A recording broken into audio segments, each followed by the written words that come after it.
Assalamualaikum warahmatullahi wabarakatuh. Kami akan mempresentasikan hasil review jurnal kami mengenai konservasi sumber daya air dengan tim penyusun, yaitu yang pertama Arif Budiman AB dengan NIM 07181017 dan saya sendiri yaitu Randi Eko Aristiawan NIM 07181071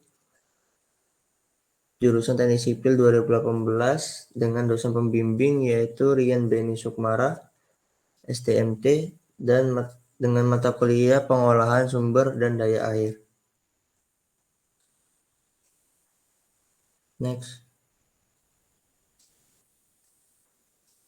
Kami mengangkat dua judul paper, yaitu yang pertama Water Research, Conservation and Rules Livelihood in Protected Areas of Central Mexico, dan yang kedua Integrated Water Research Management, A Cost Study of Durlung Watershed Backmet Zone, Nepal. Next. Baik, di sini saya akan menjelaskan tentang jurnal yang pertama yang berjudul Water Research Conservation and Rural Livelihood in Protected Areas of Central Mexico. Baik, yang pertama yaitu pendahuluan. Kawasan lindung atau PA telah menjadi strategi konservasi internasional utama untuk membatasi aktivitas manusia sebagai mekanisme yang dimaksudkan untuk melindungi integritas ekologi ekosistem. Kawasan lindung atau PA seperti Nevado de Toluca in Meksiko Tengah telah dibuat untuk melindungi hutan dan sumber daya perairan. Kawasan lindung menghadapi tantangan seperti hilangnya keanekaragaman hayati, pengolahan yang tidak memadai, dan penggunaan sumber daya alam yang tidak berkelanjutan, dan seringkali ketidakamanan akses air. Sumber daya perairan adalah salah satu justifikasi utama konservasi ekosistem dan juga merupakan salah satu pilar utama mata pencaharian masyarakat lokal. Dampak terhadap sumber air menyebabkan biaya lingkungan dan sosial yang tinggi karena dapat menyebabkan salinisasi tanah, hilangnya kesuburan tanah, dan kerawanan air. Kadang-kadang menyebabkan konflik sosial lingkungan.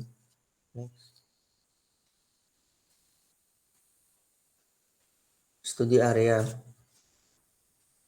VVPANT adalah sebagian dari pegunungan sabuk vulkanik Transmeksiko dan memiliki luasan 46.784 hektar. Ini adalah rumah bagi salah satu gunung berapi tertinggi di Meksiko dengan ketinggian maksimal 4.660 mdpl. Dapat dilihat gambar 1.1 pada peta VVPANT. Terdapat dua danau terletak di dalam kawah, yaitu El Sol dan La Luna, yang dipisahkan oleh dua intrusi kubah dasit.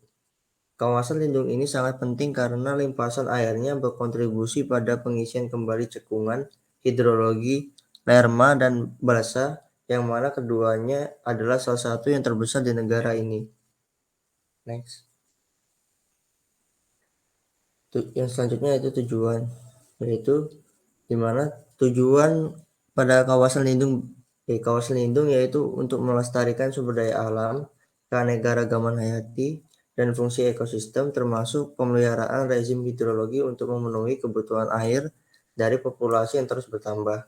Yang kedua yaitu mencegah terjadinya pencemaran dan kerusakan lingkungan hidup yang meliputi perencanaan, pemanfaatan, pengawasan, dan penegakan hukum. Selanjutnya itu metode. Pada penelitian ini menggunakan metode karakterisasi sosial atau survei rumah tangga untuk menganalisis perspektif lokal tentang pengolahan air dan status konservasinya. Survei semi terstruktur diterapkan dengan memberikan kuesioner yang relevan untuk menilai perspektif lokal tentang sumber daya air, mata pencaharian, dan pembangunan di dalam VVPANT. Yang kedua yaitu menggunakan metode penilaian kualitas fisik, kimia, dan hidromorfologi. melakukan 3 pengambilan sampel pada titik yang sama pada setiap aliran. Titik pengambilan sampel adalah bentangan sungai yang oleh masyarakat setempat ditunjuk sebagai sumber air utama mereka. Di setiap stasiun pengambilan sampel, mengambil 500 ml sampel air, kemudian disaring di tempat dan dianalisis di laboratorium dengan menurut kriteria yang ditetapkan dalam pedoman resmi Meksiko dan standar internasional untuk mengevaluasi kualitas air. Selanjutnya itu adalah pembahasan di mana keberhasilan atau kegagalan konservasi terkait erat dengan pelaksanaan dan kapasitas lembaga pemerintah dan aktor sosial kuat lainnya. Mengakui masukan lokal dan partisipasi sosial untuk menyusun strategi yang lebih memadai untuk pengolahan sumber daya alam yang berkelanjutan. Keterlibatan penduduk lokal adalah hal yang terpenting. Namun, kenyataan bagi sebagian besar masyarakat adalah situasi kemiskinan umum, kekurangan dukungan, dan di mana kelangsungan hidup adalah tujuan utama dan di mana konservasi dilaksanakan tanpa mempertimbangkan hubungan sosial mereka yang khusus dan beragam. Salah satu tantangan yang paling serius adalah peningkatannya populasi, tidak adanya distribusi, dan tidak adanya kesepakatan untuk memperoleh pengolahan sumber daya air. Next. Selanjutnya, masalah terbesar yang dihadapi keutuhan ekologi sungai adalah perubahan hidromorfologi akibat aktivitas peternakan dan pembangunan infrastruktur hidrolik seperti bendungan untuk pemasok air minum. Masyarakat perlu menyusun strategi pengolahan berkelanjutan dan pemantauannya dengan indikator biologis yang mudah dikenali. Namun, dukungan kelembagaan pemerintah akan sangat penting untuk memberikan pelatihan dan menawarkan alternatif yang memungkinkan masyarakat membuat konservasi menjadi layak.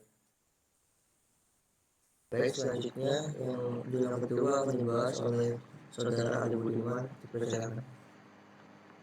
Oke, untuk jurnal kedua itu berjudul Integrated Water Resource Management IWRM, a case study of Durlung Waterhead Backmat Zone Nepal.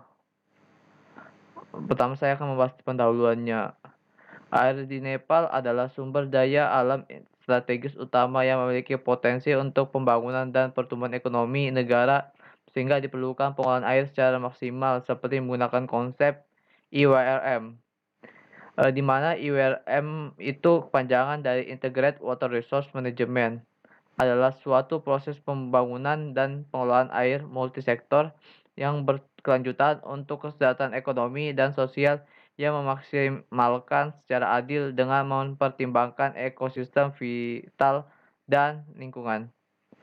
Pengolahan sumber daya air ini bertujuan untuk memberikan hak asasi manusia seperti akses air minum yang aman dan meningkatkan produktivitas pertanian secara berkelanjutan, memastikan berbagai penggunaan air dan fasilitas irigasi. Implementasi IWM diharapkan meningkatkan tingkat DAS akan sangat membantu untuk memenuhi tujuan nasional sehingga terpenuhi pembangunan pertanian berkelanjutan dan energi listrik terbarukan. Baru di sini ada tujuannya. Yang pertama untuk mempelajari sistem sungai utama Das Durlung. Kedua itu mempelajari kemitraan masyarakat dalam pengolahan sumber daya air. Ketiga, mempelajari kelayakan potensi lokasi pembangkit listrik tenaga mikrohidro. Selanjutnya di sini saya akan membahas tentang deskripsi wilayah studi, di mana area terletak di kaki pegunungan di sepanjang Mahabharata dengan ketinggian pegunungan bervariasi dari 1.000 meter hingga 2.336 meter di atas permukaan laut, seperti di sebelah kanan gambar tersebut. Sungai Dulu merupakan salah satu anak sungai Bagmati yang terdiri dari Sungai Dulung, sungai kecil, Polsing, Sungai Gate, Sungai Rataun, Sungai Cahcang, Sungai Naman, Sungai Gimda, Sungai Kahjuli, Sungai Pakdole, dan Sungai Dukta.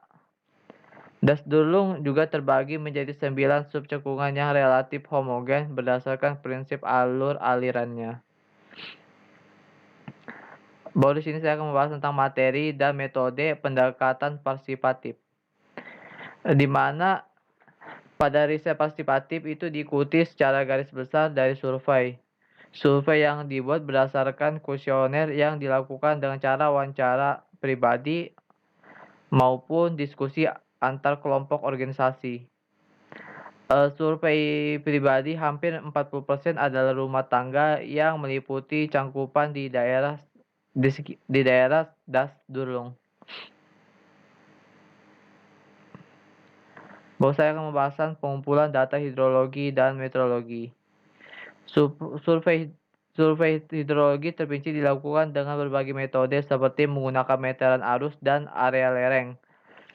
Pengambilan data dilakukan pada 3 musim besar yang ada di Nepal seperti pramusim, monsoon, dan pasca monsoon dengan 3 alat pendeteksi dengan sepanjang 1 meter yang dipasang di sisi sungai. Datanya juga itu bisa didapatkan dari stasiun cuaca otomatis atau disingkat di sana AWS yang terletak di Sonodulung, Kota Chamrayabesi, VDC. Baru di sini saya akan membahas tentang skema pemanfaatan sumber daya air. Di daerah Das Dulung itu diperkirakan rata-ratanya itu 150 juta liter alirannya di sungai tersebut, sehingga bisa dapat digunakan untuk membuat penunjang irigasi untuk pertanian masyarakat di daerah tersebut. Dengan metode IRM untuk menyediakan fasilitas irigasi kepada masyarakat setempat, sekaligus produksi tenaga air berbasis listrik tenaga mikrohidro dengan spesifikasi dengan mempertimbangkan desain instek samping, mempertimbangkan desain bendungan pengalihan, pertimbangan desain untuk rak bak sampah, pertimbangan desain bak pengedapan, dan pertimbangan desain untuk pembangkitan tenaga listrik. Selanjutnya, di kesimpulan dari kedua jurnal itu digabungkan di mana keragaman kondisi sosial, budaya, dan ekonomi menentang generasi kebijakan konservasi. Keberhasilan atau kegagalan konservasi terkait erat dengan pelaksanaan dan kapasitas lembaga pemerintahan dan aktor sosial seperti masyarakat.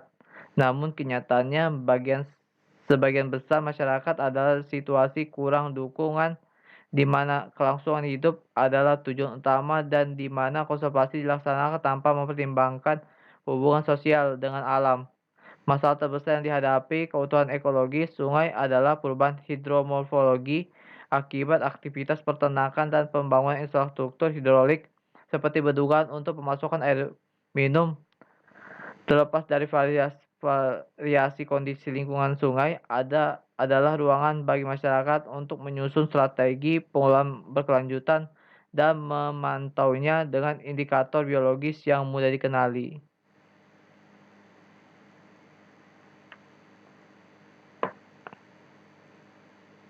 Baik, sekian dari hasil review jurnal kami. Apabila ada salah kata, mohon dimaafkan. Kami tutup. Assalamualaikum warahmatullahi wabarakatuh.